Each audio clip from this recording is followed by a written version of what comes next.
बिस्मिल्लाहिर्रहमानिर्रहीम, अस्सलाम वालेकुम। पाकिस्तान की तारीख का एक बहुत गैर मामूली दिन था आज। पाकिस्तान की अदालती तारीख का एक बहुत मुनफरद दिन। अगरचे पाकिस्तान की अदालती तारीख मुख्तलिफ तनाज़ात, वाक़यात, आपस के इख्तलाफात से भरी पड़ी है, लेकिन हालिया तारीख में तो यकीनन ऐसा नहीं हुआ कि जब 2 दिनों में 2 मुअज़्ज़ज़ जज साहिबान के इस्तीफ़े आ गए हों। कल के दिन की सबसे बड़ी खबर थी कि सुप्रीम कोर्ट ऑफ पाकिस्तान के एक सिटिंग जज जस्टिस मज़ाहिर अकबर नकवी साहब ने इस्तीफ़ा दे दिया। वो खबर फिर भी हैरान कुन तो बहुत थी, लेकिन हज़म इसलिए हो गई कि उनके एक बैकग्राउंड था, उनके खिलाफ कार्रवाई चल रही थी सुप्रीम जुडिशल काउंसिल में, वो उसको चैलेंज कर रहे थे।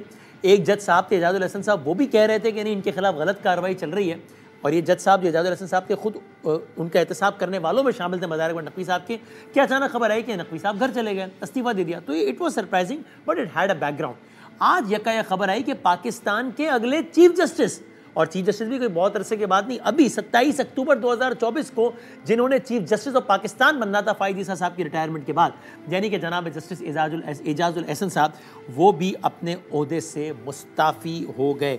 मज़ाहिर नकवी साहब ने तो फिर अपने इस्तीफ़े के मतन में लिखा कि इन हालात में मेरे लिए काम करना मुमकिन नहीं रहा, और जो कुछ मामलात हैं जो कि इस वक्त जिसमें से बहुत कुछ पब्लिक नॉलेज में भी है मामलात और पब्लिक रिकॉर्ड में भी है मामलात, it is no longer possible for me to continue to serve as a जज ऑफ द सुप्रीम कोर्ट। लेकिन एजाजुल एहसन साहब ने तो कुछ लिखा ही नहीं, लिखा I know longer wish to continue as a जज of the supreme court of Pakistan, therefore I justice Ejazul Ehsan resign as a जज of supreme court of Pakistan in terms of article फला फला।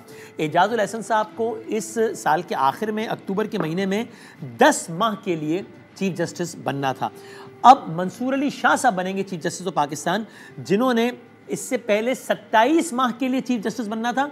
अब यकायक उनका जो टेन्योरशिप है चीफ जस्टिस ऑफ पाकिस्तान का, वो 10 माह बढ़ गया। अब फ़ाइज़ ईसा साहब के बाद मंसूर अली शाह साहब चीफ जस्टिस बनेंगे और वो 37 माह के लिए चीफ जस्टिस बनेंगे। फिर मुनीब अख्तर साहब आएंगे 13 माह के लिए, फिर याया आफरीदी साहब आएंगे 25 माह के लिए, और फिर जस्टिस आयशा मलिक पहली खातून चीफ जस्टिस आएंगी 17 माह के लिए। तो अब पाकिस्तान के जो 3 सीनियर मोस्ट जजेस थे वो थे फ़ाइज़ ईसा साहब, तारिक मसूद साहब और एजाजुल एहसन साहब। एजाजुल एहसन साहब घर चले गए और अब आ गए हैं जनाब मंसूर अली शाह साहब। बहुत इंटरेस्टिंग बैकग्राउंड भी है एजाजुल एहसन साहब की और फ़ाइज़ ईसा साहब की जो आपस की रिफ्ट है वो कोई राज नहीं है, वो उन तलाफ़ात हैं वो कोई राज नहीं है। पिछले दिनों तो ख़त व किताबत भी हुई दोनों के दरमियान, जिसका खुलासा ये था कि एजाजुल एहसन साहब ने फ़ाइज़ ईसा साहब को लिखा कि साहब आप पाबंद हैं कि जो भी आप बेंच बनाएं उसमें मेरी मुशावरत शामिल हो, लेकिन मेरी मुशावरत से बराए नाम शामिल है, सिर्फ खाना पूरी की जा रही है, मुझे मुशावरत में शामिल नहीं किया जा रहा।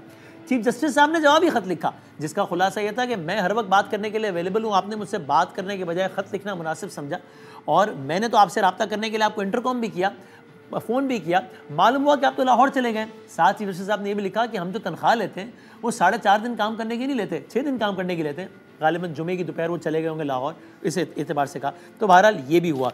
एजाजुल एहसन साहब पैनमा में जिन 5 जज साहिबान ने नवाज शरीफ साहब को नाअहल किया उसका भी हिस्सा थे।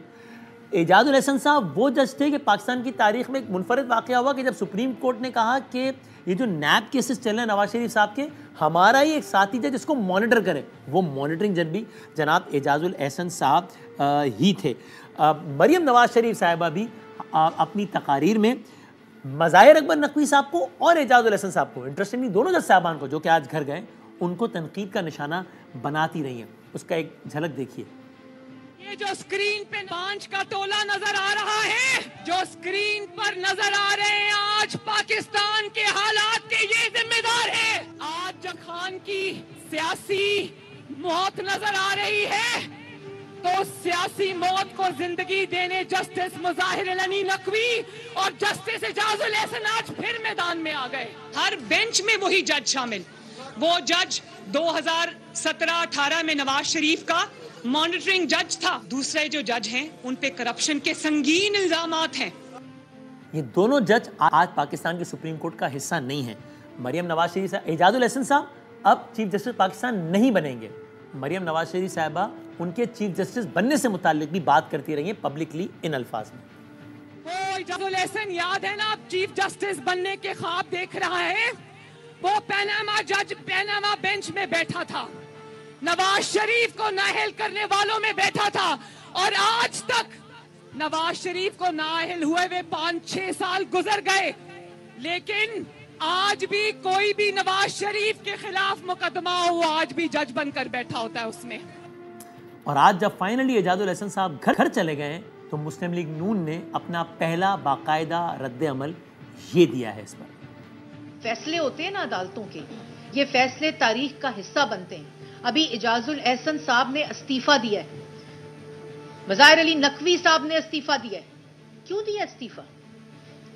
इस्तीफा देकर आप समझते हैं कि आप अपने दामन पे लगे धब्बे, काले धब्बे वो साफ कर सकते हैं। इस्तीफा देकर आप तमाम हिसाब से बरीउज़ जमा हो सकते हैं। इस्तीफा देकर जो आपने 5-6 साल सुप्रीम कोर्ट के आला मनसब को इस्तेमाल करते हुए, अपने इख्तियार को नाजायज इस्तेमाल करते हुए, अपनी कुर्सी को इस्तेमाल करते हुए आपने इस मुल्क के साथ ज्यादती की, इस मुल्क के 3 दफा के मुंतखब वजीर आजम के साथ ज्यादती की, इस मुल्क की अवाम के साथ ज्यादती की। JIT के हीरे, JIT का मॉनिटरिंग जज एजाजुल एहसन इस्तीफा दे के समझता है कि 6 साल जो इस मुल्क के साथ जुल्म हुआ आप उसको खत्म कर देंगे। Very interesting. और एजाजुल एहसन साहब ने इस्तीफा दे दिया। हम आज के इस प्रोग्राम में थ्रू आउट ज़रा मुख्तलिफ लोगों से बात करेंगे चूँकि बहुत गैर मामूली डेवलपमेंट है। 2 सीनियर सियासी तजियाकार के ज़ाहिर है पाकिस्तान में हर डेवलपमेंट का पॉलिटिकल इम्पैक्ट होता है। आज की डेवलपमेंट बज़ाहिर अदालत में हुई है, लेकिन हमने देखा कितना डायरेक्ट असर हुआ पाकिस्तान की सियासत पे। तो हम जनाब इरशाद भट्टी साहब और जनाब आमिर इलियास राणा साहब से इसके सियासी पहलुओं पर बतौर मजमूई ज़रा बात करेंगे। हम अपने जो 2 मुअज़्ज़िज़ दोस्त हैं, सहाफ़ी दोस्त, जो कि अदालती मामलात को हमसे बहुत बेहतर जानते हैं, चूँकि उनका शबो रोज़ उनके सुप्रीम कोर्ट ऑफ पाकिस्तान में गुजरते हैं और वो सब जानते हैं कि क्या मामलात हैं। हम उनसे भी बात करेंगे, जनाब साकिब बशीर साहब से और जनाब राजा मोहसिन एजाज साहब से। और हम ज़रा आगाज़ करते हैं। It will be very interesting to see कि इस डेवलपमेंट में बार्स क्या राय रखती हैं। हम आगाज़ करते हैं। हमारे साथ हैं chairman executive committee Pakistan bar council जनाब हसन रज़ा पाशा साहब। वो इसको किस तरह देखते हैं। हुजूर अस्सलाम वालेकुम। जी वालेकुम सलाम। सर पहले बताइए ये क्या आज की पेशरफ्त, यानी इस पे आप क्या कहिएगा? 2 दिन में 2 इस्तीफे, अफसोसनाक, काबिल मजम्मत, अच्छा हुआ, बुरा हुआ, क्या किन अल्फाज में आप इसको डिस्क्राइब कीजिएगा पाकिस्तान बार कौंसिल के हवाले से? जी बादामी साहब, जो तो पहला इस्तीफा है उसके तो हम अपने आप को समझते हैं कि हमने पाकिस्तान बार कौंसिल और सूबाई बार कौंसिल ने जो 6 रेफरेंसेस फाइल किए थे, जब ऑडियो लीक्स आई 3-4 मुख्तलिफ किस्म की जो कि इंटरकनेक्टेड थी, जनाब मज़ाहिर अली अकबर नकवी साहब की वो आई, और उसके साथ साथ जब हमने मुश्तरका फैसला किया कि हम रेफरेंस फाइल करते हैं तो फिर हमारे पास कुछ और भी प्रूफ ऐसे आ गए जिसमें एसेट्स बियॉन्ड मीन्स के थे कि उनके एसेट्स उनकी आमदन से ज़ायद हैं, तो वो भी हमने सबूत साथ लगा के तो रेफरेंस 6 फाइल कर दिए। हम बार बार मुतालबा करते रहे उस वक्त के चीफ जस्टिस जनाब उमर अताब बंदयाल साहब के कि ये शिकायत आप फिक्स करें सुप्रीम जुडिशल काउंसिल में, लेकिन वो ना की गई। अब जब वो चले गए तो उसके लेकिन जाने से पहले वो मैटर को सीनियर जज जनाब सरदार तारक मसूद साहब के को भेज दिया कि आप एनालाइज करें, अगर इनमें कुछ सब्सटेंस है तो फिर बताएं, अगर नहीं है तो इब्तदाई मरहले पे खारिज कर दें। उन्होंने उसको 3 महीने अपने पास रखा और सारे रेफरेंसेस को 1 बाय 1 चेक करने के बाद उन्होंने जो इन रेफरेंस के बारे में राय दी वो ये दी कि इनमें सब्सटेंस है, इनको प्रॉपर प्रोसीजर के तहत जुडिशल काउंसिल आए। उस पे फिर सुप्रीम जुडिशल काउंसिल ने जब उनको बुलाया, ये सारी बातें आपके सामने हैं। जी फिर तो यानी सर मैं चूंकि मैं आपसे जान रहा हूँ एजाज साहब के इस्तीफे भी ओपिनियन हूँ, तो आप यानी अगर मैं ये कहूँ तो ठीक है कि जो पहला इस्तीफा है कल वाला, उसको तो आप इन अवे अपनी कामयाबी गर्दानते हैं, चूंकि आपके मौक़िफ़ को पता हुई। आप मैं ठीक कह रहा हूँ? जी बिल्कुल ठीक है। और आज की जो प्रोसीडिंग है असल में इसकी सिग्निफिकेंस है। पहले रवायतन ये होता था कि जब कोई जज साहब जिनके खिलाफ रेफरेंस होता था वो इस्तीफा दे देते थे तो वो रेफरेंस खत्म हो जाता था और उनके खिलाफ कार्रवाई खत्म हो जाती थी और उनका स्टेटस रिटायर्ड जज के तौर पे होता था, पेंशनरी बेनिफिट भी मिलते थे और सारे पर्क्स एंड प्रिविलेजेस भी वो मिलते थे। लेकिन इस रेफरेंस में ये हुआ कि आज प्रोसीडिंग जारी रही और ये सबसे अहम बात है, प्रोसीडिंग जारी रही और अटॉर्नी जनरल ऑफ पाकिस्तान जो कि प्रोसिक्यूटर मुकर्रर हुए थे उनसे पूछा गया, क्योंकि हमने list of witnesses attorney general साहब को दी जो कि उन्होंने प्रेजेंट कर दी, तो उनमें से 7 विटनेसेस आए हुए थे।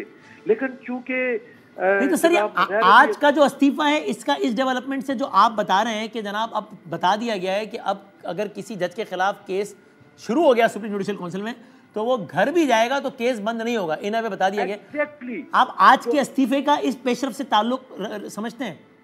जी, आर्टिकल 209 में दो चीजें हैं, या तो जज रिमूव होगा या वो रिमूव नहीं होगा जी। तीसरी, इस्तीफा देने की सूरत में या रिटायर होने की सूरत में पर्क्स एंड प्रिविलेजेस रखना या पेंशनरी बेनिफिट लेना वो कहीं पे भी नहीं है, क्योंकि नहीं तो यानी मैं इसको और सादा कर दूं तो यानी आप ये समझते हैं कि मुमकिन है एजाजुल हसन साहब भी अपने खिलाफ कोई रेफरेंस एक्सपेक्ट कर रहे थे और आज की जो पेशरफ्त थी जिससे अंदाजा हो गया कि रेफरेंस आएगा तो फिर इस्तीफा देना will not be an option, उन्होंने शायद इस वजह से रिजाइन किया। आप समझते हैं ऐसा हुआ?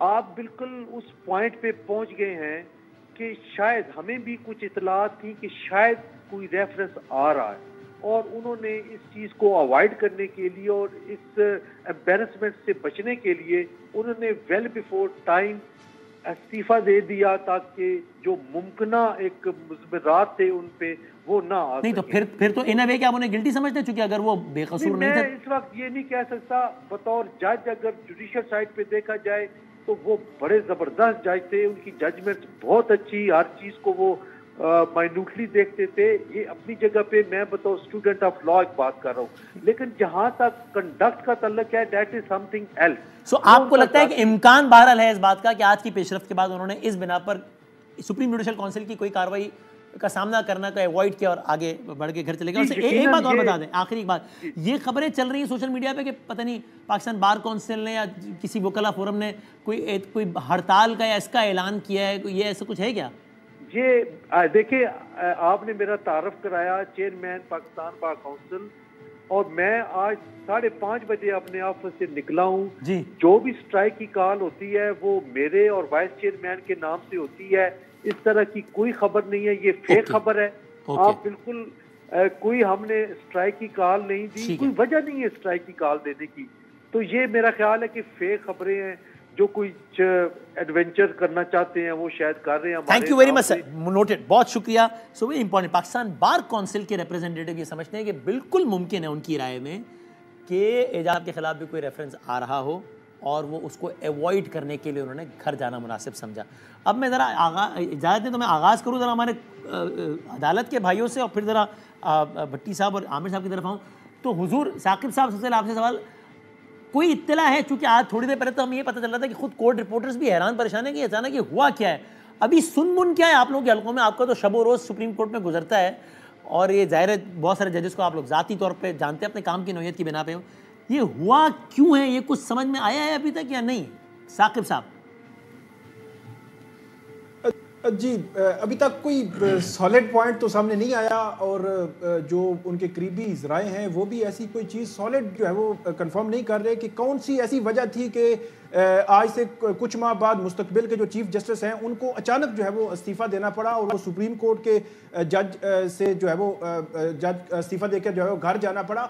2016 से लेकर 2024 तक जो है हमने देखा है कि जितने भी चीफ जस्टिस आए सब में एक ताकतवर तरीन जो बतौर जज जो है वो वक्त गुजारा है वो जस्टिस एजाजुल हसन साहब का नाम जो है वो आता है। वाहिद चीफ जस्टिस काजी फाइज ईसा आए तो इस दौर में कुछ ऐसी चीज़ें आई बेंचेस की तश्कील के हवाले से और मुख्तलिफ हमने देखा कि रिसेंट पास्ट में कुछ इंपॉर्टेंट केसेस में भी वो बेंचेस का हिस्सा नहीं थे, लेकिन इससे कबल 8 साल भरपूर उन्होंने गुजारे। तो 8 साल के बाद बगैर किसी बड़ी वजह के, बगैर किसी रीज़न के और सिर्फ एक उनका अगर कोई इख्तलाफ राय था या कहीं पे ऐसी कोई चीज़ थी उसकी बुनियाद पर चला जाना, ये बड़ा बहुत ही हैरान कुन है कि एक सुप्रीम कोर्ट का जज जो है इतना प्रेशर भी नहीं ले सकता। हालांकि जजेस पर तनकीद भी होती है और ऐसा नहीं है कि ये कोई पहले जस्टिस एजाजुल हसन है इन पर या जस्टिस मुज़ाहिर नकवी उन पर तनकीद हुई है।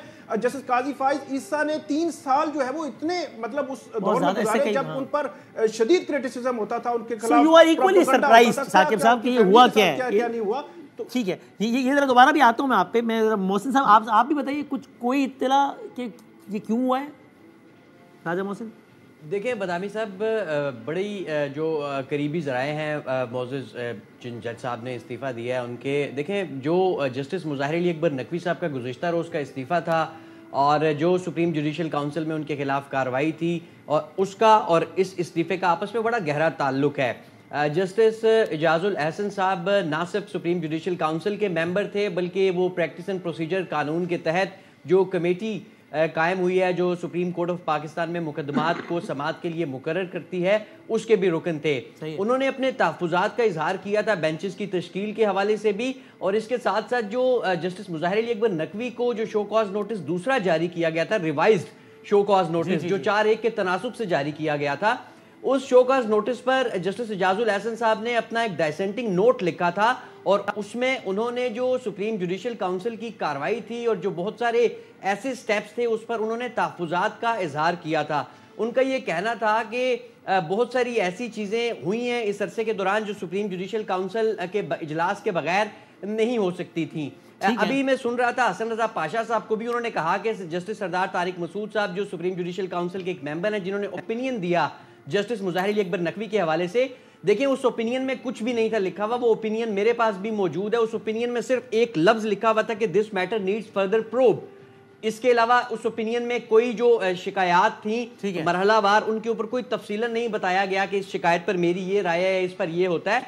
आमतौर पर जब शो कॉज नोटिस जारी किया जाता है तो उसमें शिकायत की तफसील दी जाती है, जबकि जो नकवी साहब को शो कॉज नोटिस दिया गया उसमें कोई शिकायत की तफसील नहीं थी। इसीलिए रिवाइज शो कॉज नोटिस उन्हें उनके जो इब्तदाई जवाब में जो उन्होंने इस पर एतराज उठाए थे उसके बाद फिर ये भी नहीं होता कि रिवाइज शो कॉज जारी किया जाए, फिर एक रिवाइज शो कॉज नोटिस उन्हें जारी किया गया। ये आपने पसमंजर बताया मोहसिन, लेकिन इस पसमंजर को आपने बता दिया ना। जस्टिस मुज़ाहिर अली अकबर नकवी साहब ने जो इस पूरी प्रोसीडिंग को सुप्रीम कोर्ट ऑफ पाकिस्तान में चैलेंज किया, तो आमतौर पे हम देखते हैं कि जस्टिस इफ्तिखार चौधरी साहब के केस में, जस्टिस काजी फायद ईसा साहब के केस में जब सुप्रीम जुडिशल काउंसिल की कार्रवाई चैलेंज की गई सुप्रीम कोर्ट में, तो काउंसिल की प्रोसीडिंग्स रुक गई, फिर मैटर सुप्रीम कोर्ट ने डिसाइड किया। लेकिन मोहसिन मैं आता हूं दोबारा, मुझे ये भट्टी साहब से पूछना है कि भट्टी साहब, अब मैं ये जो सारा पसमंदर मोहसिन ने बता दिया इसलिए मैं इसको दोहराता नहीं हूँ, लेकिन भट्टी साहब आपको क्या ये नहीं लगता कि अब ये तो बिल्कुल वाज़ेह है कि जिस तरह मोहसिन ने बताया कि एक जज मुज़ाहिर नकवी साहब के खिलाफ कार्रवाई चल रही है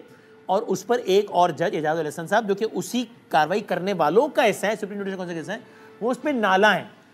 लेकिन सिर्फ इस इख्तिलाफ की वजह से एक पाकिस्तान का सीनियर मोस्ट जस्टिस जिसने अगला चीफ जस्टिस बनना हो, यानी कि फ़ाइसा साहब, तारिक मसूद साहब अगले चीफ जस्टिस, वो घर चला जाए, खाली ये वजह आपको समझ में आती है विदाउट हैविंग एनी इन्फॉर्मेशन भी तज्जिए के तौर पर?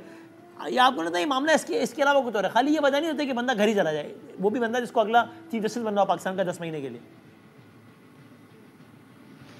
देखिए इस वक्त तक गैस वर्क ही हो सकता है। जी। कोई ना उन्होंने इस्तीफे में कुछ लिखा है, ना सुप्रीम कोर्ट ने कुछ बताया है, ना किसी ने कोई एक सॉलिड बताया है, या किसी अभी तक ज़राए के हवाले से, इनडायरेक्ट हवाले से चीज़ें आ रही हैं। सही है। कोई प्रेशर था, कोई दबाव था, कोई रेफरेंस आ रहा था, सुप्रीम कोर्ट में हालात ऐसे थे कि वो इख्तलाफात ऐसे थे चीफ जस्टिस के साथ, या सुप्रीम कोर्ट में झगड़ा ऐसा था, कुछ ऐसा था जिसके दरमियान उनका रहना मुश्किल था।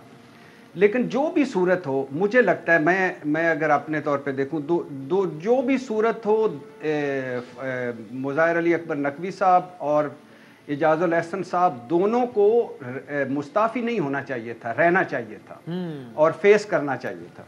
अगर दोनों के पीछे कुछ है अभी भी तो उनको रुकना नहीं चाहिए, उनके मुस्ताफ़ी होने से उसकी तहकीकात होनी चाहिए, लेकिन दोनों को रहना चाहिए था। कोई क्या उसको कहते हैं कि मैं मुज़ाहिर अली अकबर नकवी साहब के जब करीबी ज़राए से बात होती थी, या जिस जज को हम जानते हैं जस्टिस नकवी साहब को, उनका यही था, वो कहते सारा कुछ इंतकामी है, सब झूठ है और मेरे खिलाफ इंतकामी कार्रवाई मैं आखिरी दम तक फेस करूँगा।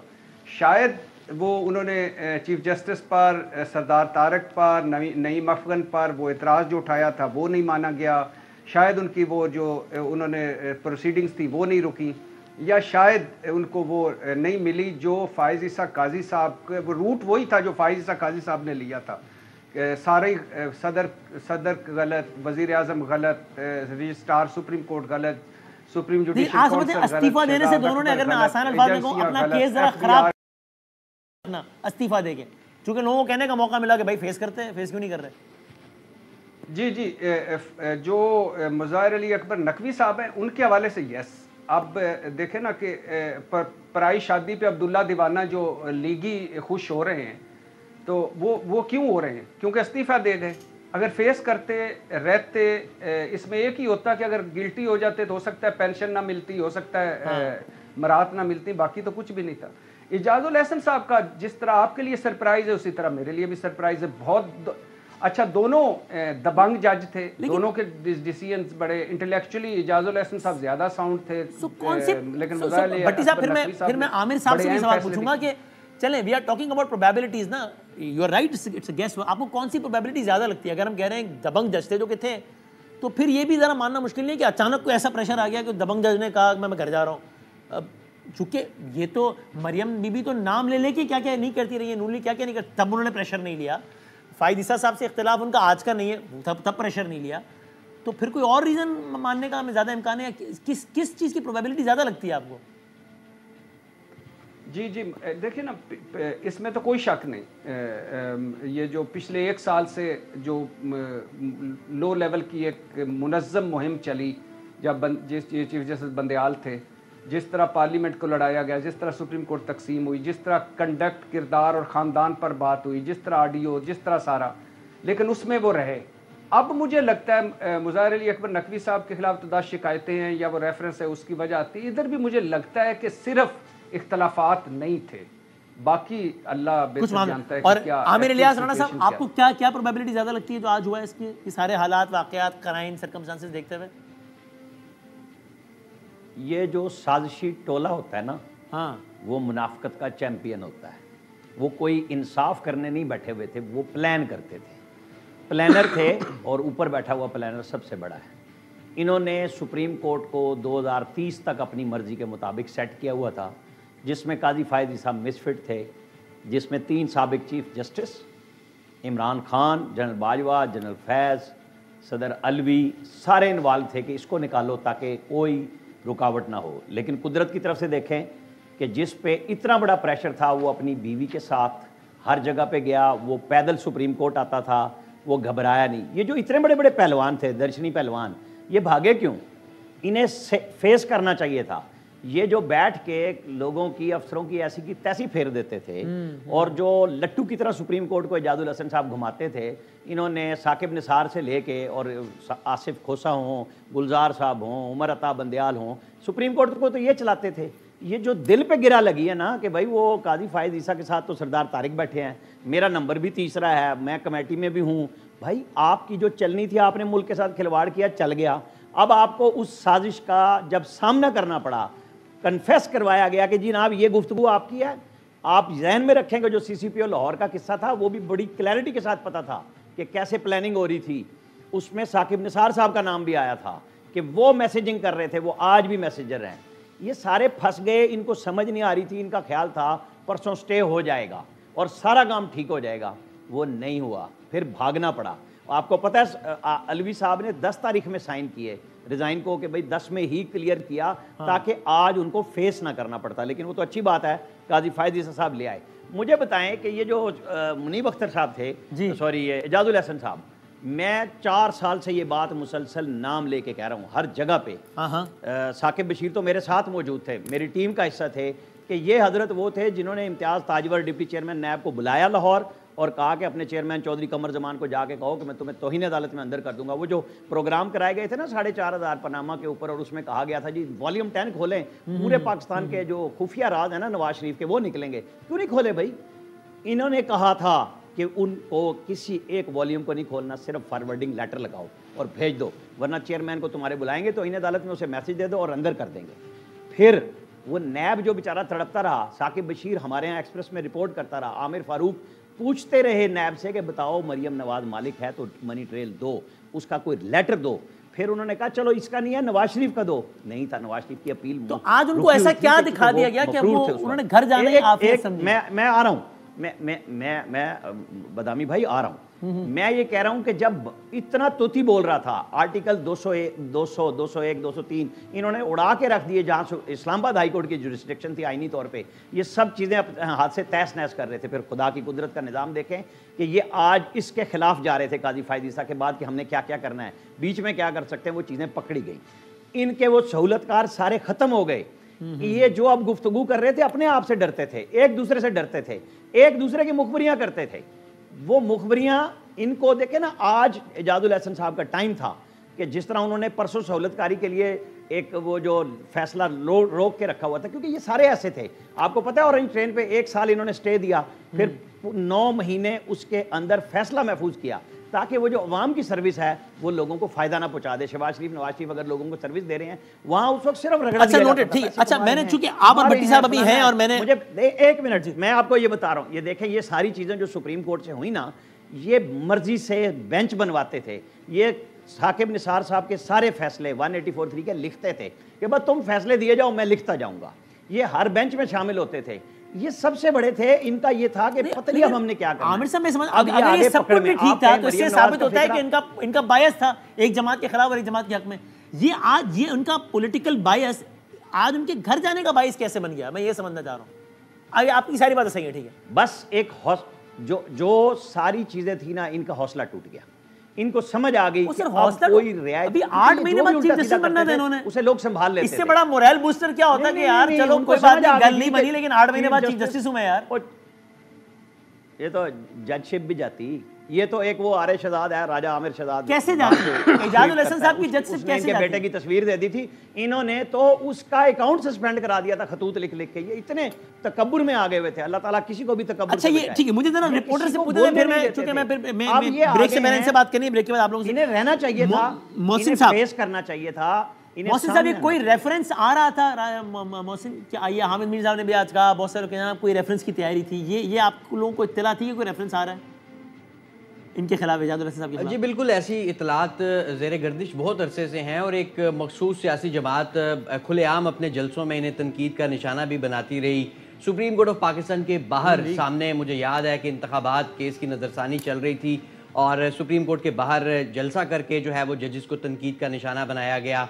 और ये रेफरेंस की भी जो है ये बातें काफ़ी अरसे से ज़ेर गर्दिश हैं। और जब चीफ जस्टिस काजी फ़ायज़ ईसा ने अपने ओहदे का हल्फ उठाया तो जस्टिस इजाजुल एहसन से मुतालिक जो शिकायत थी, even former chief justice Umar Ata Bandial से मुतालिक भी थी, वो डिसमिस हो गई थी। और टोटल जो शिकायत थी, जब जस्टिस मुज़ाहिर नकवी वाला मामला स्टार्ट हुआ तो उस वक्त तो 20 ऐसी शिकायत थी जिन्हें खारिज कर दिया गया था और कंप्लेनेंट्स को सुने बगैर खारिज किया गया था। उन तमाम शिकायत को, कंप्लेनेंट्स को सिर्फ जस्टिस मुज़ाहिर अली अकबर नकवी वाले मामले पे बुलाया गया था क्योंकि ये मामला farmer chief justice Umar Ata Bandial के दौर में शुरू हो गया था। उन्होंने ओपिनियन के लिए जस्टिस सरदार तारिक मसूद को भिजवाया था।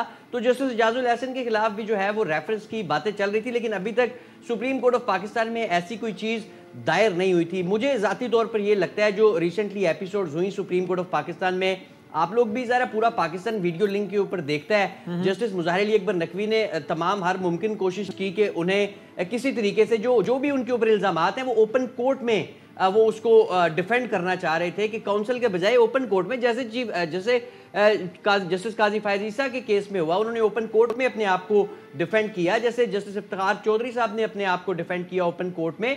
ये भी यही चाहते थे कि उसी प्रैक्टिस में, लेकिन मुतअद्दिद कोशिशों के बावजूद इनको जो है वो सुप्रीम कोर्ट ऑफ पाकिस्तान से इनका ये ख्याल है, जो करीबी ज़राए इनके बताते हैं कि तवक्को कर रहे थे कि शायद वो रिलीफ उन्हें मिलेगा। और जस्टिस इजाजुल एहसन को भी शायद ऐसा ही लगता था कि अगर उनके हवाले से भी कोई चीज ऐसी आई तो सुप्रीम कोर्ट ऑफ पाकिस्तान इंसाफ नहीं मिलेगा, इसलिए उस तरीके से खड़ी ना। मुझे साकिब साहब एक दो बातें आप और समझा दें। अभी सुप्रीम जुडिशल काउंसिल में कार्रवाई खत्म नहीं हुई मज़ाहिर नकवी साहब के खिलाफ, ये इसका क्या फैसला आ सकता है उनके खिलाफ? क्योंकि अब जाहिर है सुप्रीम जुडिशल काउंसिल उनके ओहदे से तो महरूम नहीं कर सकती, चुके तो ऐसे घर चले गए, तो अब मैक्सिमम क्या कर सकती है सुप्रीम जुडिशल काउंसिल इनके खिलाफ, मज़ाहिर नकवी साहब के खिलाफ?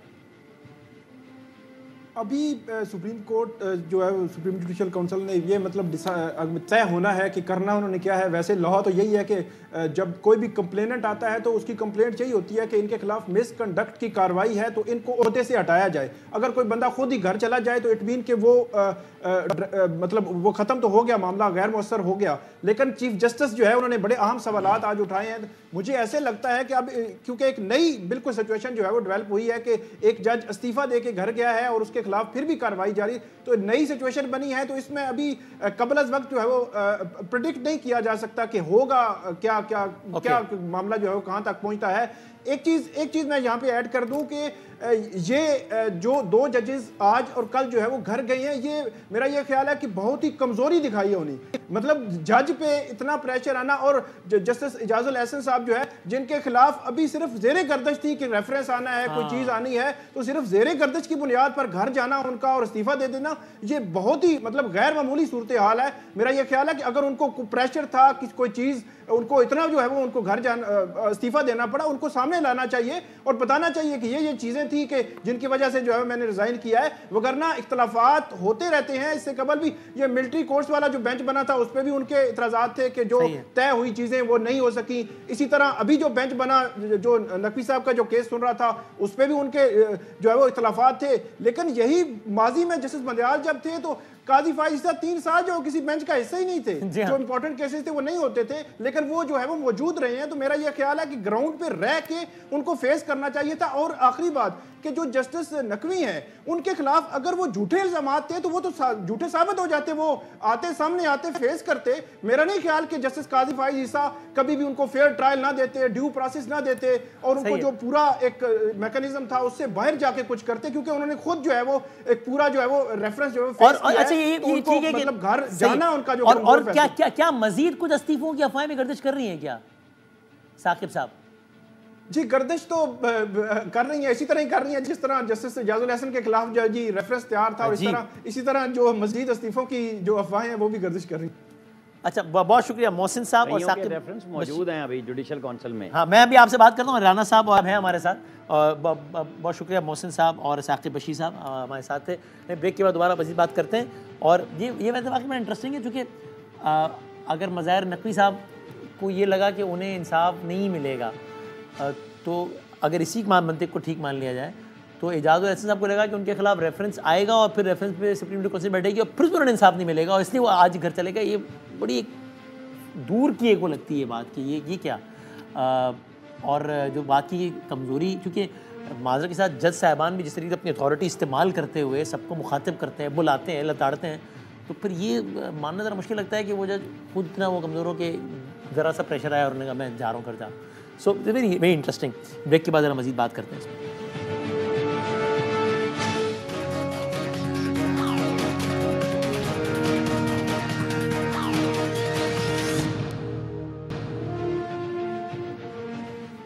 खुश आमदीद कहते हैं एक बार फिर। भट्टी साहब एक बात ये बताएं, ये पाकिस्तान में हर इंतखाब से पहले कुछ ना कुछ बातें चल रही होती है, इस इलेक्शन से पहले तो बहुत सारी अफवाहों का बाजार गर्म, और ऐसे में ये इतनी बड़ी पेशरफ कि सुप्रीम कोर्ट के 2 दिनों में 2 जज घर चले जाएं। अफवाहें पहले ये हैं कि जनाब अगर एंड टाइम पे चीफ इलेक्शन कमीशन ने इस्तीफा दे दिया तो क्या होगा, फिर इलेक्शन का क्या बनेगा। वो सेक्रेटरी इलेक्शन कमीशन सेहत की वजह से घर गया, उस पर अफवाहों का बाजार गर्म हो गया, वो जी सेक्रेटरी चला गया, अब क्या होगा। ये जो भी पेशरफ्त है इसका अदालती सियासत से, बाकी मामला से जो भी ताल्लुक हो, आप किसी भी सूरत में इसका ताल्लुक आम इंतखाबात से देखते हैं या नहीं? ये 2 अलग अलग मामला हैं भट्टी साहब। नहीं, मेरा नहीं ख्याल। वैसे जो हालात चल रहे हैं उसमें तो हो सकता है हम लोग 6 या 7 को भी पूछ रहे हो कि कल या परसों इंतखाबात हो रहे हैं कि नहीं हो रहे। हाँ। लेकिन मेरा नहीं ख्याल कि इनका कोई ताल्लुक होगा। इंतखाबात होने जा रहे हैं, ऐसा ही लग रहा है। और इस सब में इसका नहीं लगता। अच्छा, अब भट्टी साहब अगेन वो कोर्ट रिपोर्टर्स अपनी एक्सपर्टीज से बताते, लेकिन अब ये भी इंटरेस्टिंग होगा ना कि अब इसका मतलब सुप्रीम कोर्ट ऑफ पाकिस्तान में एक असामी गालिबन पहले खाली थी और अब मज़ाहिर नकवी साहब भी गए, इजाजुल एहसन साहब भी गए, तो यानी कि माजी मुस्तकबिल करीब में फाइज ईसा साहब के ही टेन्योर में सुप्रीम कोर्ट में कम से कम अब 3 नए जजेस लगेंगे मजीद। जी अल्हम्दुलिल्लाह, ये 3 तो हैं ही, उसके अलावा वो चौथे एक जज साहब और लगेंगे। और भट्टी साहब एक बात और ये बताएं, अदालत में जो मुख्तलिफ केसेस अभी ज़ेर समाअत हैं, अब मिसाल के तौर पे कल फिर एक पाकिस्तान तहरीक इंसाफ का एक केस ज़ाहिर है वो ज़ेर समाअत है, बल्ले का इंतखाबी निशान, इलेक्शन कमीशन चला गया है सुप्रीम कोर्ट ऑफ पाकिस्तान। ये बल्ले को लेके आपको लगता है कि पीटीआई को मजीद कोई धचका पहुँच सकता है या बल्ला महफूज हो गया? ये बड़ा इंटरेस्टिंग केस है, बड़ा अहम केस है पाकिस्तान तहरीक इंसाफ के लिए। इमरान खान पे 200 केस हैं, वो जेल में हैं और पार्टी 3 हिस्सों में तकसीम हो गई है। जलसा, जलूस, रैली, कॉर्नर मीटिंग छोड़ें, वर्चुअल जब करते हैं तो समंदर में इंटरनेट स्लो हो जाता है। इतनी भी स्पेस नहीं है, लेकिन इसके बावजूद किसी न किसी सूरत में वो वोट बैंक भी और मकबूलियत दोनों पीटीआई का, जो पीटीआई का वो उनके साथ है। लेकिन जब बल्ला बड़ा इंपॉर्टेंट है, बल्ला अगर उनको कल नहीं मिलता, जब मेरा ख्याल है, मेरी राय है कि फैसला तो अदालत ने करना है कि मिल जाएगा, लेकिन अगर नहीं मिलता तो ये बहुत बड़ा धचका होगा। लेकिन यहाँ हम बिल्कुल मैं दिल की अथाह गहराइयों से इलेक्शन कमीशन साहब बहादुर को मुबारकबाद पेश करना चाहता हूँ कि जितना देखें ना, बुरे इस अफरा तफरी के दौर में और इस नफसा नफसी के दौर में जितनी दिल जमी और मुस्तकिल मिजाजी से बल्ले का पीछा किया इलेक्शन कमीशन साहब बहादुर ने, वो मैं कमाल है, उस पर उनको मुबारकबाद। और अगर सुप्रीम कोर्ट में पीटीआई के हक में आ गया तो मुझे यकीन है वो आलमी अदालत इंसाफ में जाएंगे। अगर वहाँ से भी हक में आ गया तो हो सकता है डयाला चले जाएं कि दे दो बल्ला भाई वापस, बहुत हो गया, 8 फरवरी का मैच खेलना है हमने। ठीक है, अच्छा, और मैं चाहता हूँ ज़रा पाकिस्तान पीपल्स पार्टी के कुछ सीनियर मोस्ट रहनुमा में से जनाब कमर जमान का वो भी हमारे साथ है, ज़रा इस सारी पेशरफ पे। कायरा साहब अस्सलाम वालेकुम। जी वालेकुम अस्सलाम वसीम साहब। तो हुजूर पहले बताया इलेक्शन क्या इंतखाबी सियासत में आप? वसीम साहब बिल्कुल मैदान के अंदर मौजूद हैं, लोगों के पास जा रहे हैं, राब्ते कर रहे हैं, भरपूर कैंपेन चला रहे हैं। जी सर, बस आपको मुख्तसर ज़हमत ये थी कि इसमें आप तक तो कमेंट कीजिए, पाकिस्तान पीपल्स पार्टी में क्या कमेंट करती है? सुप्रीम कोर्ट ऑफ पाकिस्तान के 2 जजों के 2 दिनों में इस्तीफे, ऑफ कोर्स बहुत बड़ी पेशरफ्त है। ये क्या एक अच्छी पेशरफ्त है, बुरी है, हैरान कुन है, क्या है? पहली बात तो ये है कि पीपल्स पार्टी का मौकफ तो मैं नहीं दे सकता, मैं तो अपना जाती मौकफ दे सकता हूँ, क्योंकि अभी पीपल्स पार्टी का मौकफ तो तब होगा जब पीपल्स पार्टी का मौकफ तब दिया जा सकता है जब मेरी पार्टी बैठ के किसी इशू के ऊपर या इस इशू के ऊपर अपनी कोई फाइनल डिस्कशन करने के बाद अपना वर्डिक्ट दे। तो अब तो आप मुझसे जाती तौर पे पूछ रहे हैं, मेरी जाती राय ये है कि जो एक जज साहब का इस्तीफा है वो तो अपने खिलाफ होने वाली उस कार्रवाई को अवॉइड करने का इस्तीफा है, वो किसी असूल की बुनियाद पे नहीं है। ठीक है। और दूसरे जज साहब का इस्तीफा जो है वो शायद जो एक कमल चल रहा था उसमें उनका एक ऐसा मौकफ था कि वो सुप्रीम कोर्ट के खिलाफ या सुप्रीम कोर्ट की बाकी सारी लॉबी को या बाकी जज साहबान को वो बायस डिक्लेयर कर रहे थे, और उन्होंने अपने आप को उधर अलाइन किया और अपने फ्यूचर को या अपने जो बेनिफिट्स हैं उनको भी सेव किया है, और वो भी किसी प्रिंसिपल पे इस्तीफा नहीं है। इससे पहले उनके जज साहब के जिन्होंने इस्तीफा दिया, दूसरे जज साहब, उनके ऊपर भी बहुत सारे इल्जामात, मैं किसी माली करप्शन का या इस तरह के इल्जामात की बात नहीं कर रहा, लेकिन पार्शियलिटी का या किसी एक साइड के ऊपर धड़ा लेने का बहुत सारे इल्जामात हैं। सो उन्होंने जो फैसला किया उसके ऊपर अभी उनको मलूम तो नहीं किया जा सकता, उनको अलग नहीं किया जा सकता, लेकिन जहां तक पहले जज साहब का इस्तीफे का ताल्लुक है, वो 2 जज साहबान के इस्तीफे नहीं है, वो तो उन्होंने अपनी जान छुड़ाने के लिए और अपने खिलाफ होने वाली कार्रवाई को खत्म करने के लिए किया है, जो कि नहीं हुई अनफॉर्चुनेटली। यानी उसूल के बेसिस पे आपको नहीं लगता किसी ने भी ये काम किया? बिल्कुल नहीं, मुझे उसूल की बुनियाद पे पहले जज साहब को तो बिल्कुल नहीं लगता, और दूसरे जज साहब जो हैं उन्होंने एक अपने आप को जो बिल्कुल वाज़े तौर पे लाइन ली हुई थी, और उनके जजमेंट्स के ऊपर भी बहुत सारे सवालात मौजूद हैं, लेकिन उन्होंने जो फैसला किया वो किसी हद तक आप कह सकते हैं एक प्रिंसिपल के तौर पे किया, लेकिन एक धड़ेबंदी के तौर पे भी किया, और उनके बारे में भी बहुत सारे शुबहात मौजूद हैं कि उनकी पॉलिटिकल अपनी एक अलाइनमेंट थी। बहुत शुक्रिया जनाब कायरा साहब, थैंक यू। अच्छा, मैं इससे पहले कि भट्टी साहब एक कमेंट आप और कर दें, फिर मैं आमिर साहब की तरफ आता हूँ। उसूली तौर पे ये अभी आजकल की तो बात हो रही है ना, वैसे बताइए भट्टी साहब, आप भी ये समझते हैं या नहीं कि भाई इल्ज़ामात अगर लगे किसी जज पे, यहाँ तक के मामला सुप्रीम जुडिशल काउंसिल पहुँच जाए, तो भाई वो जज साहब इर्रिस्पेक्टिव के इस्तीफा दें ना दें, उस इल्ज़ाम को तो मंतिकी नतीजे तक पहुँचना चाहिए ना कि भाई सच्चा इल्ज़ाम लगाया झूठा, यानी वरना तो मज़े हैं कि ठीक है भाई केस चल गया। एक अगर कोई इल्ज़ाम लगाया जज पे तो पहले तो उसको रगड़ो कि तुम्हारी जुर्रत, तुमने सुप्रीम कोर्ट के जज पे इल्ज़ाम लगाया, शर्म नहीं आती? तौहीन अदालत, भाई शर्म करो। अच्छा, फिर अगर वो भी मामला नाकाम हो जाए, मामला सुप्रीम जुडिशल काउंसिल तक पहुँच जाए, तो आप कंटेस्ट करें, और आपको लगे फंस गए तो आप एक दिन पहले रिजाइन करके चले जाएं और मराद वराद सब एंजॉय करें।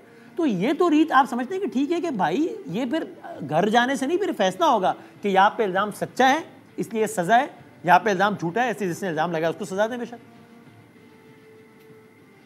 मैं बिल्कुल एग्री करता हूं आपसे, और मैंने शुरू में भी यही कहा है कि अगर नकवी साहब पे वो कहते हैं कि तमाम इल्ज़ामात झूठे हैं और ये इंतकामी कार्रवाई है, और अगर कोई सुप्रीम कोर्ट में इख्तलाफात या चीफ जस्टिस से इख्तलाफात या किसी वजह से इस्तीफ़ा नहीं दिया बल्कि कोई रेफरेंस आ रहा था इजाजुल एहसन साहब के खिलाफ, तो उसको कंटिन्यू रहना चाहिए, उसको मंतकी अंजाम तक पहुंचना चाहिए, इस्तीफे का उन पे असर नहीं पड़ना चाहिए। ठीक है। और ये आमिर साहब, आप कुछ रेफरेंसेस की बात कर रहे थे कि मजीद कुछ रेफरेंसेस आने वाले दिनों में हो सकते हैं?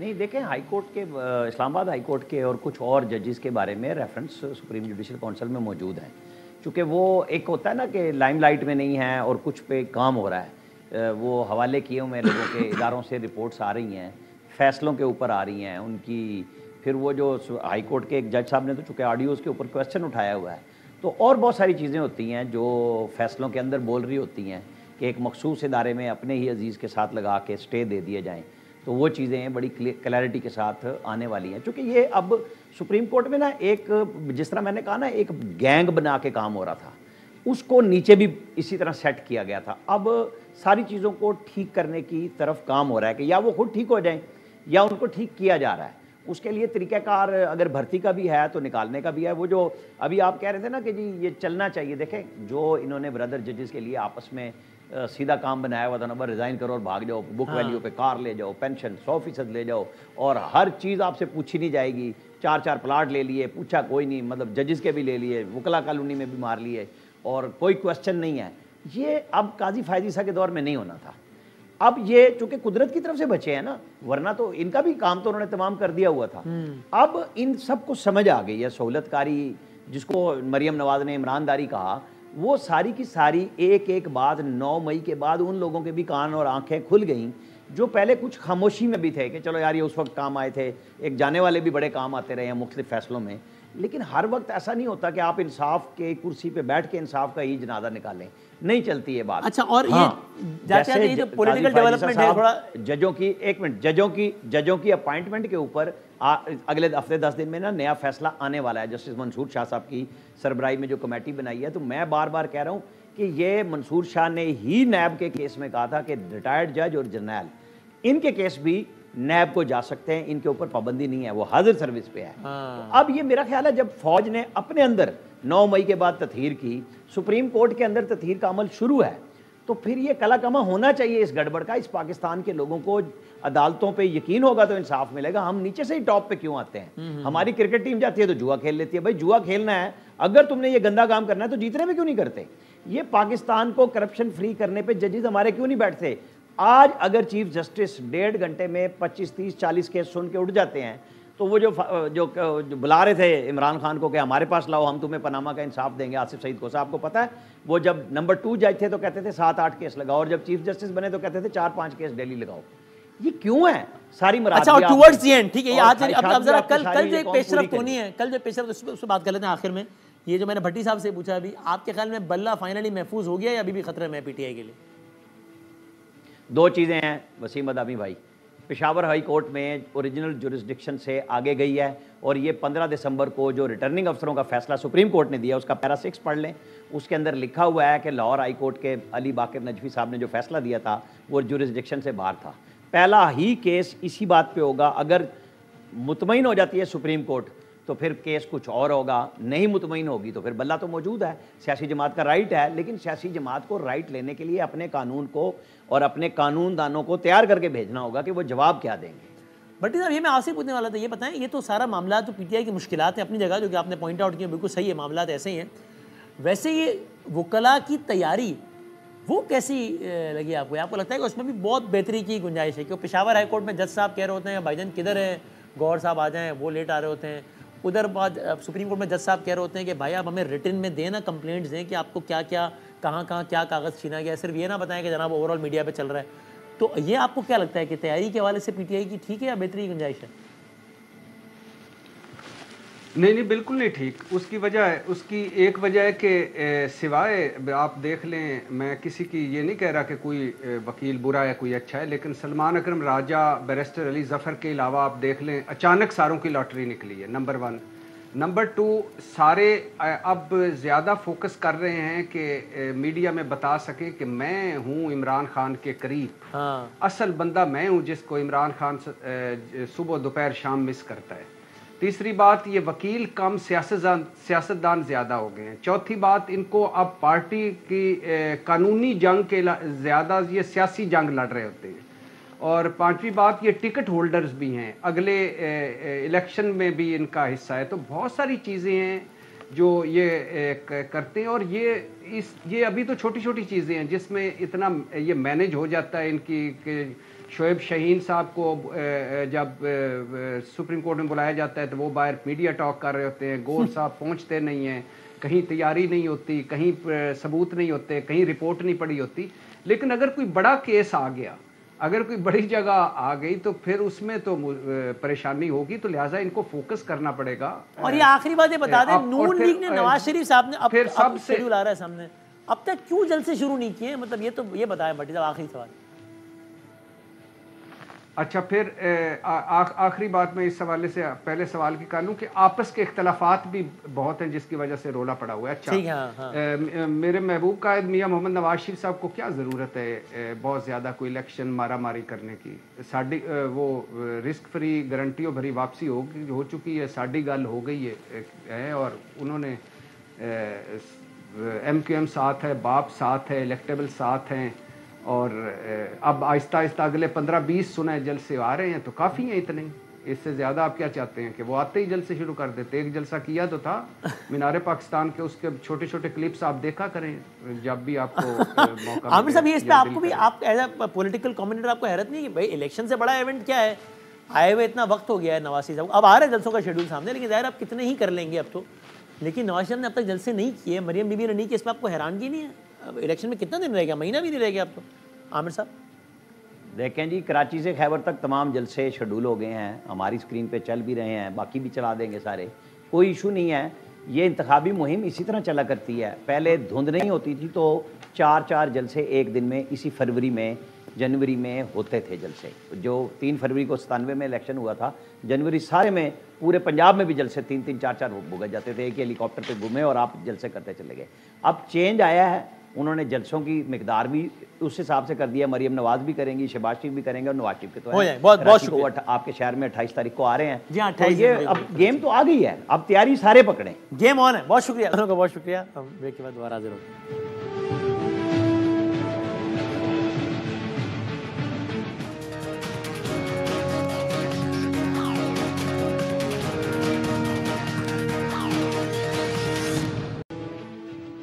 जाते जाते मुख्तलिफ हलकों में बड़ी दिलचस्प सूरत हाल है। एक हल्का फैसलाबाद का लेके उसको ये सवाल था कि तलाल चौधरी साहब को नून लीग टिकट देगी या नवाब शेर वसीर साहब के हिस्से में टिकट आएगा। खबरें ये हैं कि नवाब शेर वसीर साहब को टिकट दे दिया गया है, यानी कि तलाल चौधरी साहब को टिकट नहीं दिया गया। इसकी हम कंफर्मेशन लेते हैं। नवाब शेर वसीर साहब हमारे साथ टेलीफोन लाइन पर। हुजूर अस्सलाम वालेकुम। वालेकुम सलाम। सर शुक्रिया वक्त देने का। टिकट मिल गया आपको N96 से ऑफिशियली? जी मुझे गोल्ड मिल गया है। पार्टी ने आपको बाकायदा इत्तला दे दी है? जी जी, आप खुद मियां शहबाज शरीफ और राणा सनाउल्लाह साहब ने गोल्ड दिया है। National assembly?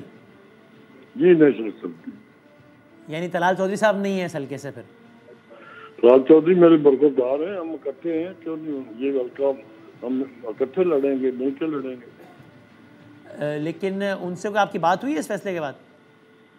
ये वो पार्टी उनने उनको, उनका मसला जो है वो पार्टी क़यादत करेगी, जरूर मिलाएगी, जरूर करेगी उनको, उनके मामला तो जो हल करेगी मेरे ख्याल में। जो ये तो उनका मसला है ना जनाब। सही, लेकिन आपको ऑफिशियली अनाउंस हो गया है। सो वो तलाल देखो जी, और तलाल साहब कोई आज़ाद हैसियत में लड़ेंगे या नहीं, इसके बारे में कोई इत्तला? नहीं मेरा ख्याल है ये आपकी इत्तला नहीं ठीक है। वो नहीं मैं सवाल पूछ रहा हूँ। नहीं मेरे ख्याल में वो पार्टी के कमिटेड वर्कर हैं, वो पार्टी के फैसले के साथ ही रहेंगे, पार्टी उनको एतमाद में लेकर ही आगे बढ़ेगी, लेकिन मैं नहीं समझता कि वो आज़ाद हैसियत में लड़ेंगे। आपकी कैंपेन चलाएंगे वो तलाल चौधरी साहब? हम मिल के चलेंगे यार। मियां नवाज शरीफ की कैंपेन चलानी है, मुस्लिम लीग नून की कैंपेन चलानी है। हम वर्कर हैं मुस्लिम लीग नून के और मियां शहबाज शरीफ के और मरियम नवाज साहबा के। उन्होंने मेरी दाद की कंपेन तो नहीं करनी है, हमने शेर की कंपेन करनी है, पार्टी के टिकट की कंपेन करनी है। सही है। और आपको ये टिकट दिलवाने में राना सनाउल्लाह साहब का या किसका अहम किरदार रहा? जी, पूरी पार्टी का इसमें फैसला है, क्योंकि आपको पता है कि सब लोगों ने जिन्होंने अदमियतबाद में नून लीग का साथ दिया सबको टिकट मिले, उसमें मैं भी हूँ। अच्छा, अभी ज़ाहिर है आपका मसला नहीं है, लेकिन वैसे मुझे साथ तो तलाल चौधरी साहब ने इतना दिया वो तो नायल ही हो गए, लेकिन उनको टिकट नहीं मिला। सर वो नायल एक अलग चीज़ है, ये हमने जो पार्टी के हिदायत पर अदमियतबाद में भरपूर शिरकत करके अपोजिशन करती है उसका एक अलग रोल है। तो सारी चीज़ें पार्टी के वफादारी में आती है ना जी, हम भी वफादार थे, हमने भी वफादारी की, तलाल ने भी वफादारी की, तो ये पार्टी का फैसला है। पार्टी के पास थोड़ी चीज़ें तो नहीं देने के लिए, बहुत सारी चीज़ों में पार्टी का जहाँ एडजस्ट करना चाहे वो तो पार्टी का फैसला है। बहुत शुक्रिया नवाब साहब, बहुत शुक्रिया। सो एक और आम खबर, मुस्लिम लीग नून के एक और रहनुमा तलाल चौधरी साहब को टिकट नहीं दिया गया, बल्कि उनके बदले नवाब शेर वसीर साहब को, जिन्होंने हमें कंफर्म किया कि उनको पार्टी की तरफ से बता दिया गया है कुछ देर पहले कि उन्हें टिकट दिया जा रहा है, यानी कि तलाल चौधरी को टिकट नहीं दिया गया। दानियाल अजीज़ साहब को टिकट नहीं मिला और तलाल, इंटरेस्टिंगली दोनों नायल हुए थे अदालत से 5-5 सालों के लिए और इस इलेक्शन में अहल हो गए, तो दोनों को टिकट नहीं मिला है। ज़िंदगी सेहत रही तो अगले प्रोग्राम में मिलते हैं इंशाल्लाह। अल्लाह हाफ़िज़।